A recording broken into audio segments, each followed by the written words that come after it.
What's new in your world? Well, I'm getting married Congrats. in 2 weeks. Hello, no. It still doesn't feel real that I'm literally having my wedding 2 weeks from now. Yeah. It's like the biggest day of my life.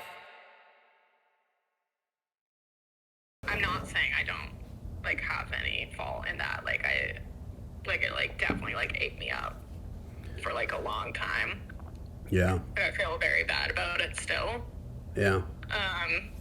But yeah. Damn. What did he say about his family? Like, because obviously he has like a family and kids. What was his excuse with that though? Like, how would he justify that?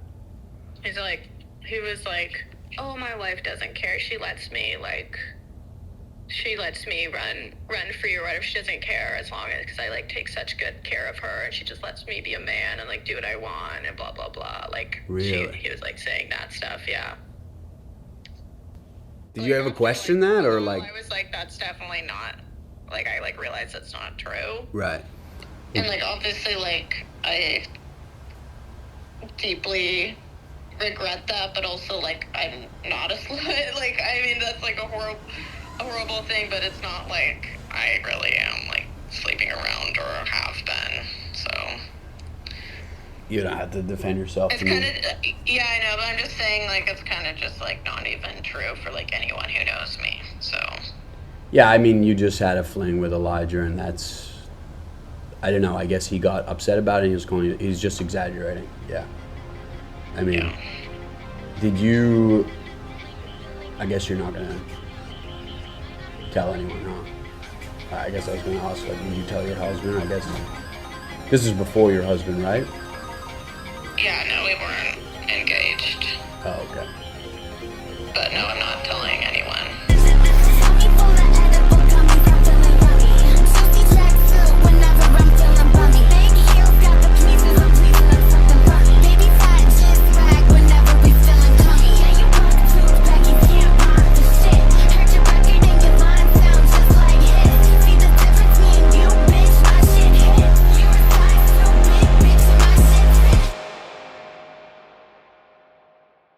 It's about to storm. We're actually under a tornado watch.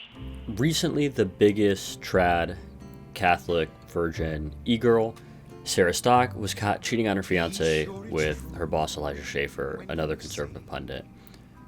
Elijah allegedly spends his typical days clubbing baby seals, smoking crack, and cheating on his wife, who he would describe as an ungrateful bitch.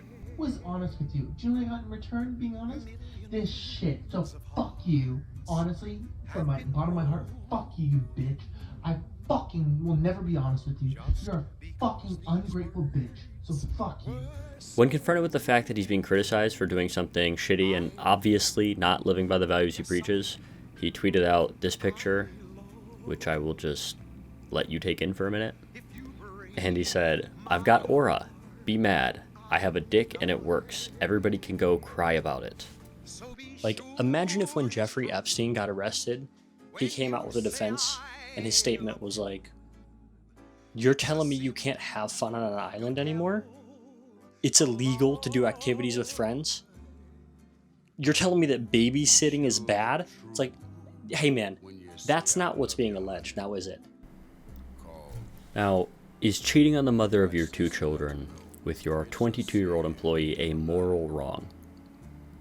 Sure, whatever. That's obviously bad. But at face value, I wouldn't be as harsh on this as most people are. I'd be maybe 50% as harsh. I think everyone goons a bit too close to the sun a few times in their life. They come out of the Coomer frenzy of Mr. Hyde as the post-nut clarity Dr. Jekyll, now dealing with the ramifications of actions taken and decisions made in an entirely different state of mind, which is not to expunge him of responsibility. What he did to his wife and kids is fucked up. I think it's very bad. But there's something worse than any of the manipulation, the lying, the indiscriminate gooning, the cheating, and that is the hypocrisy.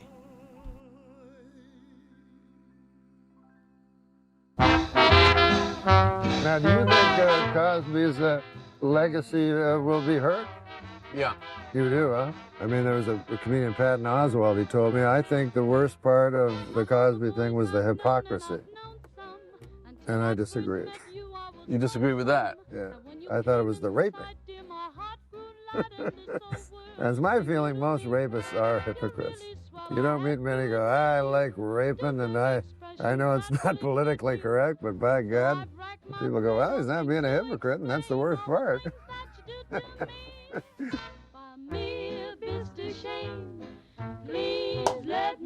was listening to ABBA speak with Sneeko, and he talked about how he admired people of faith for sticking by a code. I don't think the red pillars who were talking about Islam all the time were being genuine. And I don't think they were representing Islam in a good way, but they would constantly reference it all the time. And look, we don't have to name anybody's name, but like there are people in the community who will talk about having multiple wives. They don't really talk about religion ever, except if it's to talk about the having 9 wives or whatever the fuck it is. So do I think Islam is about that? No. But there's no doubt that the veneer or the appearance of it was definitely something they used. Yeah, I think Tate just tweeted about that again, about something about 4 wives, literally like yesterday. Right. And he would, and I distinctly remember reading so many tweets. And the reason why that shit would annoy me is that even though I'm not religious myself, there's an appreciation I had for people who were genuinely of faith. And it felt like whenever I hear red pillars mention Islam, it was always in this very shallow way so they can fuck a bunch of women. If they have some kind of theory or code of ethics that they think comes from their holy scripture, they usually stick by that. And that's commendable, is what he was saying, which I resonate with. I like when somebody, even if they have a different view than me, sticks with that code, particularly if it's a religious one, and I'm like, you know what? I might not agree with it, but I like that you stick with this, this, and that, and that you don't break your code, that you aren't like wish-washy on your ethics. I can really appreciate that. However, oftentimes, that's not at all what people do.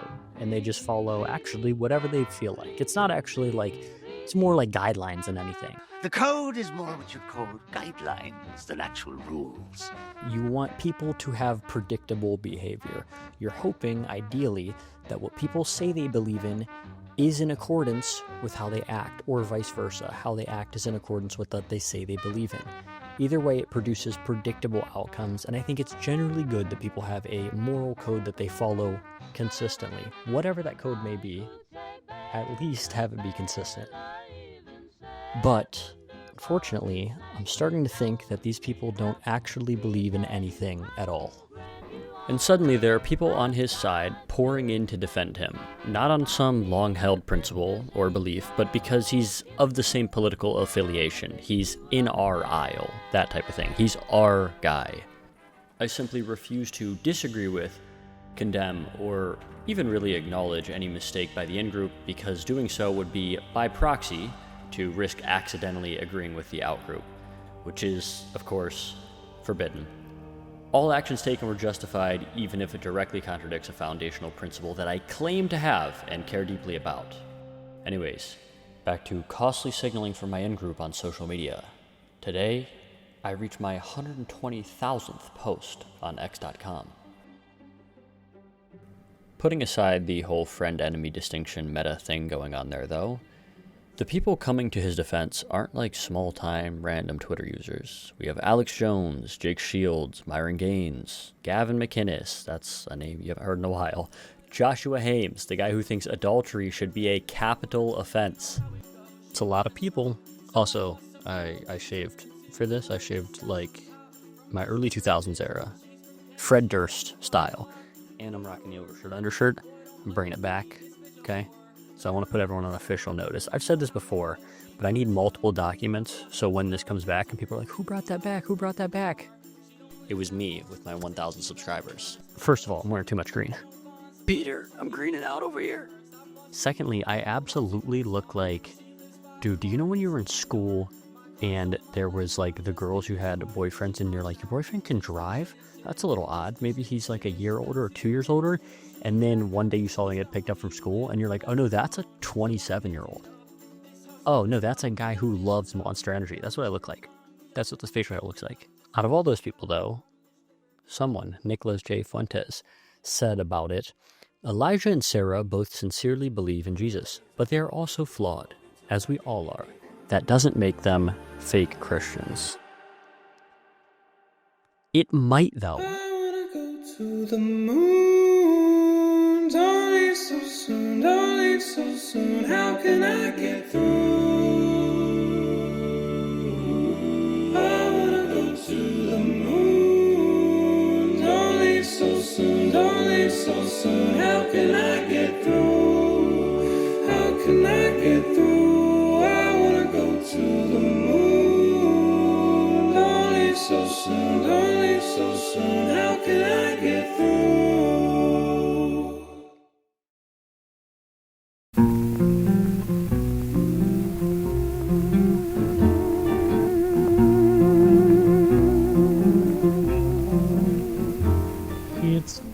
But Cody, you say, isn't it the case that all humans are flawed? By nature, they are born with sin? And then I go, yeah, that may be true, hoping I can go back to monologuing on my video. But then you go on and say, we're born with free will, prone to sin, make mistakes, stray from God's path, but that's the beauty of God, is that, no, stop. I agree with you that in the lore it's supposed to be the case that humans are fallible beings, born with the capacity to sin through free will, and we're supposed to actively attempt to be the best we can while still trying to align with God's vision of the good and the righteous and the just and etc., etc., etc. But that's not exactly what I'm talking about here.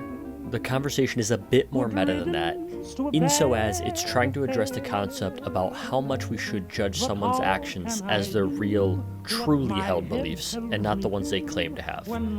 The ones that they act on. Although, before we get to that, we're going to analyze a few of the trad influencers within this story to see if they even live up to the messages that they themselves preach. Elijah Schaefer, bisexual drug addict who cheated on the mother of his 2 children with a 22-year-old e-girl. Also, he's an alcoholic.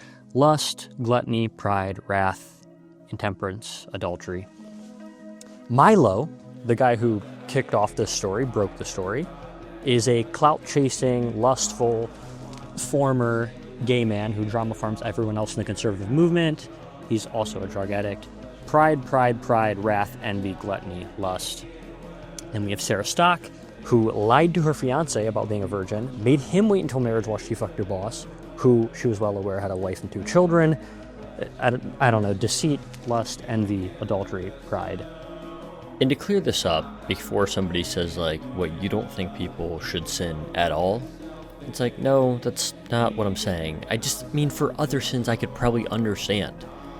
Like, God is really only asking them to do 2 things here, and they're both very easy. One is, probably don't have sex with someone who's not your spouse, and 2 is, if you do have a spouse, certainly don't cheat on them. It's no small thing to court somebody. It takes an effort to do so. There's something about how actively you have to seek out sex and how it's the easiest sin to avoid that makes me think that you don't have as much conviction in this belief as you say that you do. Because I can understand lust. Sure, that's a feeling in your mind that you don't have to act on, by the way.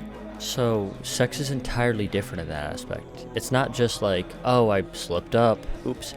I blame IG Reels, or Twitter, or Reddit, or whatever your go-to goon platform is. Doesn't matter. Whatever. Point being is that it's entirely different than sex. The difference there being just how much effort goes into one versus the other. You have to act on it. It's getting a whole nother person involved and courting them and actively flirting with them and planning things leading up to that. It's premeditated. It's you have to be precise. You have to be deliberate about your actions with that in a way that you don't have to be for slip-ups. This is so obviously cut and dry a case of you deciding to do something actively and not like an oops. You don't, oops, I had an affair for 5 months. You know, that doesn't happen. And by the way, I would hold this to be true for the non-premeditated cases. It neither really makes sense when you think about it. Like, imagine saying, oh yeah, no, sorry, I got drunk at a bar and accidentally risked eternal damnation. You know how that goes. But I'm sure you understand. The girl was like super hot, you know what I mean? Surely, God, you can make an exception here. You know, on grounds of her being super hot and whatnot, I'm sure there's an exception in the rules somewhere. Like, no, you have no principles. Of what use is the rule if you can just break the rule and then go like, oh, sorry, I broke the rule. It's like, well, what's the rule for then? And in my situation, which, like, I don't have a rule against it, obviously, but let's pretend that I did for some fucking reason. Arbitrary rule goes up. Oh, can't do that anymore. That's lustful or whatever, right? In that case, for me, it's like, all right, if I slip up, it's what? Low impulse control?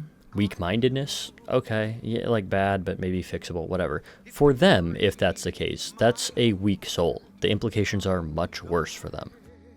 Which kind of tracks. His defense, one of his defenses, I should say, after he was caught was, I'm being canceled by a Jew for being straight. God be my judge. Listen, for your sake, I hope he's not. You're out here cheating on your wife, the mother of your 2 children, with a 22-year-old employee that you hired, just like some random right-wing e-girl, while also partying and abusing drugs and alcohol, and then proceeding to tweet out shit like this. Which, if he is a Christian, I just can't imagine any scenario where he can think of God being in heaven like, boy, I sure hope the black people I created don't intermix with the white people I created. That would be bad. Because even though I created both of them as humanoids and allowed them to procreate, I secretly do not like that, even though I've literally never mentioned that as an explicit rule. Meanwhile, the rules that I have mentioned, you guys also aren't following, by the way. Which I still have not gotten over yet. She has the gall to be posting online about how feminists don't want you to get married young and how people hate on trad lifestyle, but actually it's based and correct. And then she's tweeting about how cheating on men can fuck men up while she's having an affair. And then she takes her fiance, who she's not sleeping with, by the way, because she's saving herself for marriage, LOL. And then she's taking him to meet the Pope. So fucking disrespectful. By the way, I wouldn't do that, okay? I'm agnostic. I wouldn't do that. That's disrespectful as fuck, okay? Regardless, the normative claim here is that after having seen this and seen how this plays out, you should, going forward, keep this in mind, okay? Anytime you see somebody claiming a belief, look at the actions instead and see what that person is actually doing. That's going to be representative. You can use that as a barometer for what they actually believe, regardless of all the fucking bullshit they say. What they do is what they believe in, I think. An example, if somebody says, I'm anti-cheating, I think that we should have capital punishment for cheating, but as soon as someone close to them cheats, they come out on social media and they say, listen, this guy's trying to get his life in order, forgiveness, yada yada. Where's all that energy for capital punishment? Clearly, it doesn't make you angry. The concept of cheating doesn't make you angry. What makes you angry is what you envision as cheaters, who he envisions are bad people, which, fair enough, okay, they're bad people. But now he has a dilemma, because now he has to classify his friend as a bad person. So one of those two things is wrong in his mind. Either he's wrong about his friend being a good person, or he's wrong about cheating being that bad. But since neither of those can be wrong in his mind, he's not going to address those. He's going to change reality and shift it so both of his beliefs are still true, but he can make some kind of weird rule where it applies in one situation but doesn't apply in the other. Practically anything to sort out the cognitive dissonance in his head. These people are not true believers. If someone genuinely believed that not having premarital sex played a major part in the conditions to, see the eternal afterlife of the all-knowing, all-powerful creator, the one who's all good, all full of love, all of these things, right? If I thought that I could see my dead father again, for example, via this eternal afterlife, do you think that I would let the attraction to another person who I'm not married to get in the way of that? Fuck no. Not possible. Which is why I say that I know these people are full of shit, and so should you. These trad influencers, you guys don't believe in anything, and neither does anybody defending you. I believe in God more than you, and I'm agnostic. I think it's possible that there's a creator out there in the universe. You think he's real, and has given you instructions on how to live, and now you're actively defying him. This is like when Jewish people put a fishing line around New York City for the Sabbath so that they can carry their keys around still. It's like, you believe that God is real and that you can trick him? Okay, bold, I guess. Or in this case, they believe that he's given them the exact formula on how to live and are still like, no, I think I know better. No, I think hey, God, I think I'm gonna do my own thing.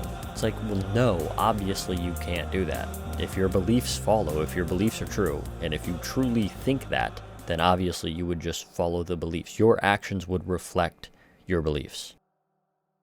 I'm getting corns for my country at the Hollywood Canteen. The hardest working junior hostess you've ever seen.